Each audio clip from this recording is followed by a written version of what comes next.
హైదరాబాద్ లో కన్సల్టేషన్ మరియు 3,500 రూపాయల colour Doppler test Avis hospitals లో ఉచితంగా పొందండి. Welcome to Suman TV. నేను మీ సుమన్ టీవీ. కోల్కతా ఇన్సిడెంట్కి సంబంధించినటువంటి వాటిల్లో సిబిఐ కోర్టులో జరిగినటువంటి కొన్ని హీరింగ్స్ వల్ల కీలక అంశాలు బయటికి రావడం జరిగింది. అయితే ఇందులో ఇప్పటికీ క్వశ్చన్ మార్క్ ఉండేటువంటి చాలా విషయాలు ఇప్పుడిప్పుడే వెలుగులోకి వస్తూ ఉన్నాయి. అందులో RG Kar medical hospital ex principal Sandeep ఘోష్కి సంబంధించినటువంటి విషయాలు, సందీప్ రాయ్కి సంబంధించినటువంటి విషయాలు, సుదీప్తికి సంబంధించినటువంటి విషయాలు, SSS. సో ఎంటైర్ ఈ ఇన్సిడెంట్కి సంబంధించినటువంటి వాటిల్లో కీలక అంశాలు ఏంటి, ఏం రివీల్ అయిపోతున్నాయి అనేది ఈరోజు మనతో పాటు హైకోర్టు అడ్వకేట్ రవీంద్రనాథ్ గారు ఉన్నారు. అది వారి మాటలో అడిగి తెలుసుకుందాం. Hello sir. హాయ్ అండి నాగరాజ్ గారు. ఈ ఫార్ములాలో కనుక మనం చూస్తే ముగ్గురు SSSలోనే ఉన్నారు. సందీప్ ఘోష్, సుదీప్, సంజయ్ రాయ్. RRR లాగా మీరు SSS అని చెప్పారు. ఎస్. ఈ కేసుకు సంబంధించినటువంటి కీలక అంశాలు ఏమున్నాయి సార్ వీళ్ళ ముగ్గురిదే కనుక చూస్తే? ప్రధానంగా నాగరాజ్ గారు, ఈ విషయాన్ని మనం డిస్కస్ చేసుకునే ముందు కలకట్టాలో నిన్న జరిగిన సంఘటనలు ఏం జరిగాయి?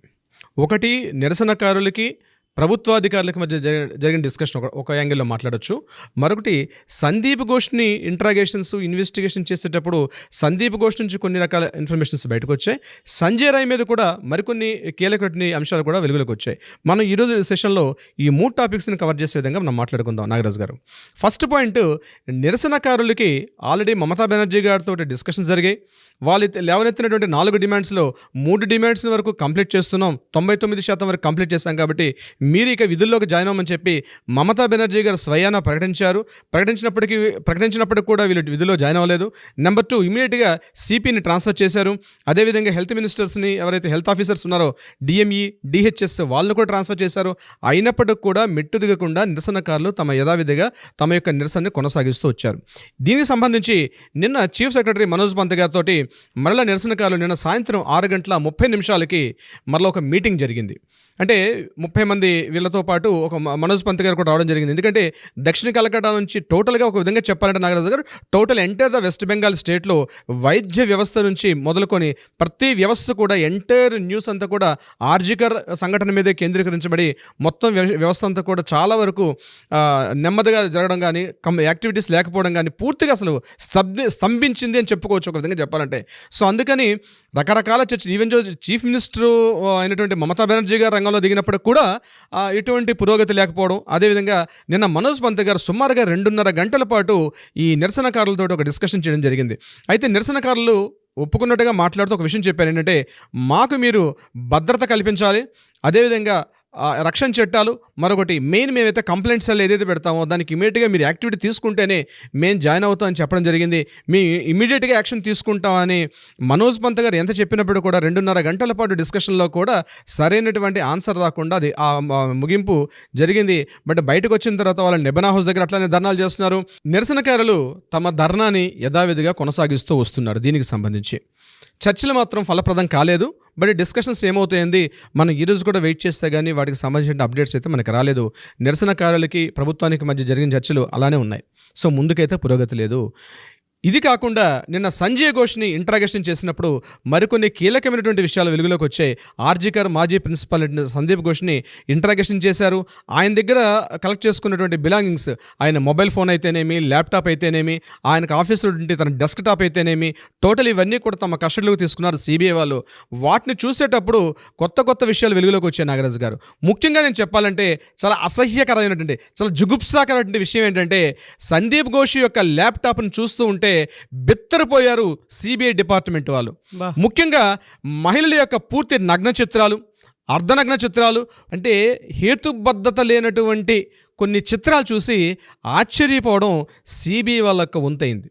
ఎందుకంటే విశేషం ఏంటంటే, చాలామంది గాడ్జెట్స్లో ఉండొచ్చు బహుశా ఈ పోర్న్ వీడియోస్ ఇట్లాంటివన్నీ కనిపిస్తాయి. కానీ వింతల్లో వింత ఏంటంటే, వాళ్ళు చూసినటువంటి ఆ యొక్క పిక్చర్స్లో కనిపించినవి చాలామంది మేల్ ప్రాస్టిట్యూట్స్, అంటే మేల్ టు మేల్, క్రాస్ కాకుండా మేల్ టు మేల్ చేసినటువంటి చాలా రకాల చిత్రాలు ఆయన మొబైల్లోను, అదేవిధంగా ఆయన ల్యాప్టాప్లో కూడా బయటపడితే అసలు సందీప్ ఘోష్ యొక్క యాటిట్యూడ్ ఏంటి, ఆయన క్యారెక్టర్ ఏంటన్నది డిసైడ్ చేసే పనిలో కొత్తగా పనిపడింది వాళ్ళకి సిబిఐ వాళ్ళకి సంబంధించి. అంటే ఒకవైపు ఆయనకి ఫైనాన్షియల్ ఇర్రెగ్యులేటరీస్ మీద ఎంక్వైరీస్ అవుతున్నాయి, ఆయన ఆస్తుల మీద జరుగుతుంది, మ్యారేజ్ అయింది, ఆల్రెడీ పిల్లలు ఉన్నారు, ఇంత జరుగుతున్నప్పుడు కూడా ఈయన యొక్క మొబైల్ ఫోను గ్యాడ్జెట్స్లో జరిగిన చూసి చాలా ఆశ్చర్యపోవడం జరిగింది.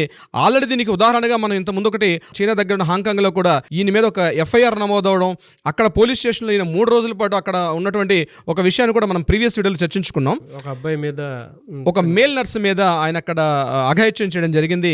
దాని మీద అక్కడ ఉన్నటువంటి పోలీస్ స్టేషన్లో కూడా ఈయన మీద ఒక ఎంక్వైరీ నడిచింది. దానికి సంబంధించి మనం ఒక వీడియో చేసాం. వీలైతే ఆ పాత వీడియో చూస్తే కనిపిస్తుంది. దాని గురించి ఇంకా లెంగ్తీగా నేను మాట్లాడదలుచుకోలేదు, ఎందుకంటే సమయాభావం వల్ల. ఇకపోతే నాగరాజ్ గారు, సందీప్ ఘోష్ని ఈ రకంగా ఆ గాడ్జెట్స్లో కనిపించిన తర్వాత సందీప్ ఘోష్ ఇంటరాగేట్ చేసినప్పుడు పాలిగ్రాఫ్ టెస్ట్లో ఆయన మాట్లాడే విధానాల్ని, అంటే ఈ యొక్క సంఘటన మీద ఎలా ఆయన ఈ సంఘటనా స్థలాన్ని ఎలా ఆయన ఇంటరప్ట్ చేశాడు, ఆయన ఏ రకంగా సాక్ష్యాల్ని రూపుమాపు చేశాడనే విషయం మీరు చెప్తుంటే ఆయన మాత్రం పొంతలేని సమాధానాలు చెప్పడం, ఇక్కడ కనిపిస్తున్న విషయాలు, దీని మీద ఎంక్వైరీస్ చేస్తున్నారు. మనకు దొరికిన కొంతమేరకు మనం మాట్లాడగలుగుతున్నాం. ఆన్ రికార్డులో కొంత మాట్లాడుకోవాల్సి వస్తుంది కొన్ని సందర్భాన్ని బట్టి, ఎందుకంటే ఇది ఆల్రెడీ జ్యుడిషియల్ ఉంది కాబట్టి, సిబిఐ ఎంక్వైరీస్ ఉంది కాబట్టి మనం కొంతవరకు మాట్లాడుకునే అవకాశం ఉంటుంది. మనం మెల్లమెల్లగా రిజల్ట్స్ వచ్చేటప్పుడు డెఫినెట్గా వీటిని అప్గ్రేడ్ చేసే అవకాశం ఉంటుంది. నెంబర్ 2, ఇక సంజయ్ రాయ్ విషయానికి వచ్చినట్లు మాట్లాడితే, సంజయ్ రాయ్ని ఇక్కడ కవితా సర్కారు ఏ రకంగా వెనకేసుకొస్తున్నారు అనే విషయం ఏంటంటే, నిన్న సుప్రీంకోర్టులో ట్రయల్స్లో భాగంగా నిన్న అక్కడ ఏం జరిగారు, ఇక్కడ మెయిన్ ఎవరైతే అభిజిత్ మండల్, తలా పోలీస్ స్టేషన్ నుండి station officer Abhijit Mondal, at the same time Sanjay Ghosh ఇద్దరు కలిసి ఈ సంఘటనా స్థలం ఎక్కడైతే సంఘటన జరిగిందో ఆ ప్రదేశాన్ని సాక్ష్యాలు లేకుండా ఎట్లా వాళ్ళు కంప్లీట్గా దాన్ని ట్యాంపరింగ్ చేశారు, వీటికి సంబంధించి ఆ విషయాన్ని తెలుసుకున్నటువంటి విషయంలో కవితా సర్కార్ గారు సుప్రీంకోర్టుకు ఒక లెటర్ రాయడం జరిగింది. ఆ లెటర్ ఏంటంటే, ఏదైతే సిబిఐ వాళ్ళు మీకు ఇచ్చినటువంటి సీల్డ్ కవర్ ఇన్ఫర్మేషన్ ఉందో దాన్ని తొందరగా బహిర్గతం చేయడం వల్ల విషయాలు బయటకు వస్తాయి. అసలు సంజయ్ రాయ్ని కూడా ఇమీడియట్గా నేర నిర్దూపణ అందులో వాళ్ళు ఏం విషయాలు తెలియాలని చెప్పి ఆవిడ ఒక రిక్విజిషన్ లెటర్ సుప్రీంకోర్టు పెట్టడం జరిగింది.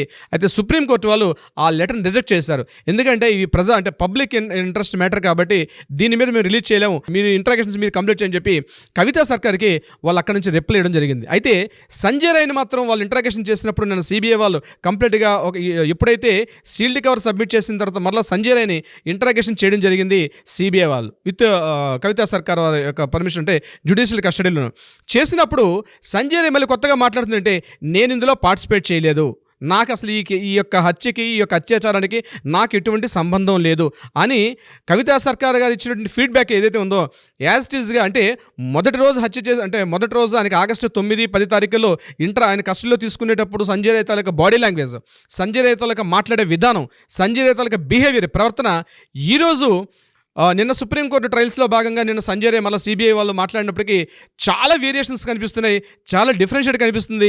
నేను ఇంకా తప్పు చేయలేదు, నేను ఇంకా తప్పించుకోగలనటువంటి ఒక భావన ఆయనలో కనిపించే విధంగా ఉందని చెప్తున్నారు. ఈవెన్ అతన్ని జైల్లో పెట్టినప్పుడు కూడా ఆ జైల్లో ఉన్న సెక్యూరిటీ వాళ్ళు కూడా మనకు వచ్చే వాళ్ళు బయటకు చెప్పేది ఏంటంటే, సంజయ్ రాయ్ చాలా సేఫ్టీగా ఫీల్ అవుతున్నాడు, అంత బెరుకుతనం లేదు, ఆ భయం చేసినటువంటి ఒక తప్పిదతంలో లేదు. కాబట్టి సంజయ్ రాయ్ ఈ విషయాన్ని కవితా సర్కార్ చాలా ప్రొటెక్ట్ చేసుకొస్తున్నారు.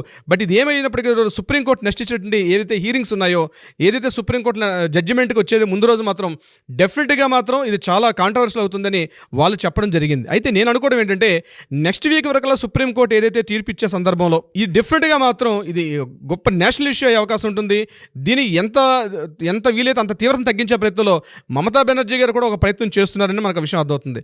ఇకపోతే తన పార్టీ ఎమ్మెల్యే అయినటువంటి టీఎంసీ లీడర్ అయినటువంటి సుదీప్తో రాయి, నిన్న మనం ఆల్రెడీ మాట్లాడుకున్నాం, ఆయన ఇంటిని, ఆయన హాస్పిటల్ని, అట్ ద సేమ్ టైం ఒక మెడికల్ డీలర్ ఒక మెడికల్ డీలర్ని కూడా, ఎవరైతే వీళ్ళకి ఈ యొక్క మెడిసిన్ సప్లై చేసిన డీలర్ని కూడా వీళ్ళు రైడింగ్ చేయడం జరిగింది. సిడి వాళ్ళు రైడింగ్ చేశారు.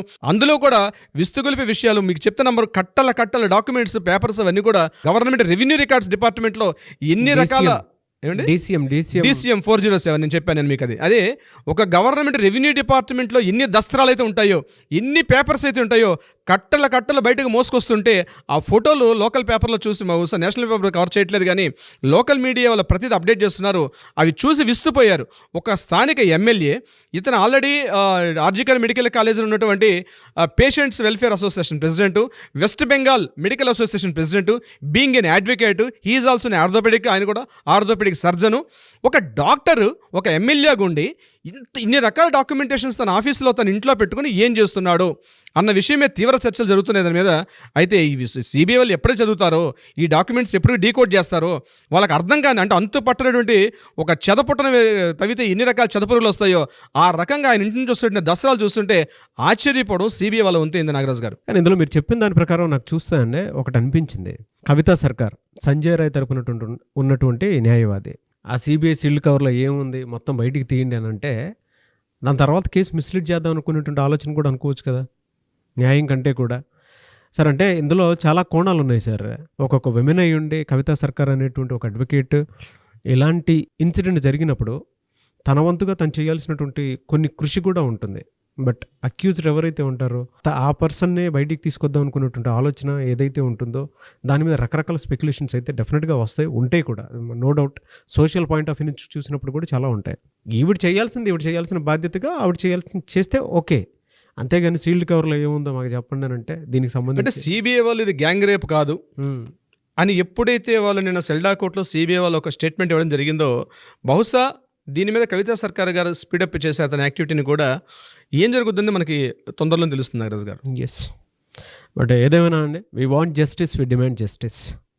అండ్ కవితా సర్కార్ అనేటువంటి న్యాయవాది ఎవరైతే ఉన్నారో వారి గురించి ఏమనుకుంటున్నారు అనేది కింద కామెంట్ బాక్స్లో మనం ఇది చేసుకున్నా కూడా తెలుస్తుంది మన కేసు ఫాలో అయ్యేటువంటి వాళ్ళకి. చూద్దామండి ఏ విధంగా ఉంటుంది. Anyways thank you so much Ravindranath గారు. Thank you so much Nagaraj గారు.